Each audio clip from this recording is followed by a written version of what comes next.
Indian news के digital platform पर आपका स्वागत है और आपके साथ मैं हूं आपका होस्ट राजीव शर्मा। और इस वीडियो की शुरुआत में मैं यही कहूंगा, गहरे और बहुत ज्यादा गहरे। यानी इस गहरे से मतलब मेरा यह है कि जितना इस गहराई में उतरेंगे शायद अंधेरा मिले, एक ऐसी जगह मिले जहां पर आपके अलावा और कोई ना हो। लेकिन वैज्ञानिक यही पता लगाने की कोशिश करते हैं और इस गहराई में उतरने के लिए सबसे अच्छी जगह समुद्र होती है।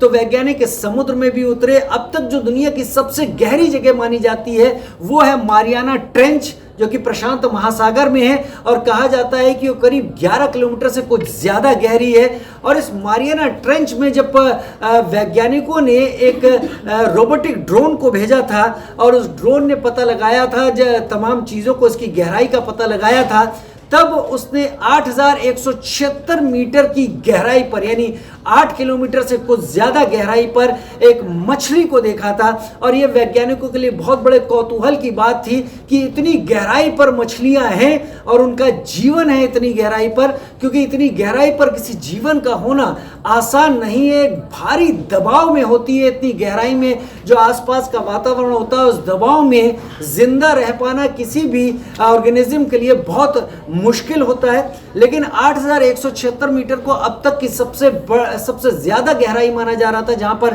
किसी मछली को जिंदा देखा गया हो। अभी कुछ दिन पहले जापान के नजदीक समुद्र में इजू ओगसावरा इस ट्रेंच का नाम है, इस गड्ढे का नाम है। और उसमें जब एक रोबोटिक ड्रोन को उतारा गया तो 8336 मीटर की गहराई पर उन्हें एक और मछली मिली। और इस तरीके से इस मछली का नाम इस रिकॉर्ड में आ गया कि सबसे गहराई में एक जीवित मछली मौजूद है। लेकिन बड़ी बात यहां पर यह थी कि यह मछली अकेली नहीं थी। इस मछली के साथ करीब करीब इसका पूरा परिवार था, और भी मछलियां थी जो इस गहराई पर मौजूद थी।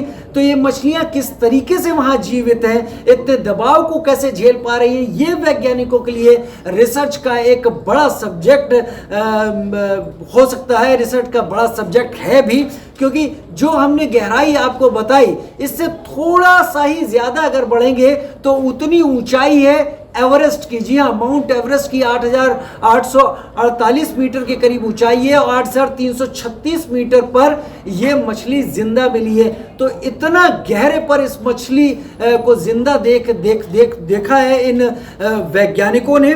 और इसके चलते वैज्ञानिकों ने जब पता लगाने की कोशिश की कि मछली किस मछली का रूप हो सकती है, तो वैज्ञानिकों ने पता लगाया कि ये स्नेल फिश का रूप है। और स्नेल फिश के दुनिया भर में 400 के करीब प्रजातियों का पता अब तक चला है। लेकिन इतनी गहराई में स्नेल फिश मिल जाएगी, ये जरूर एक आश्चर्य की बात है वैज्ञानिकों के लिए। इस जानकारी को सुनकर, इस जानकारी को जानकर आपको कैसा लगा? क्या आपके पास भी ऐसी कोई जानकारी है जो आप इस कमेंट सेक्शन में हमारे साथ शेयर करना चाहें? जरूर शेयर कीजिए, हम भी उन्हें पढ़ना चाहेंगे। फिलहाल इस वीडियो में इतना ही। नमस्कार।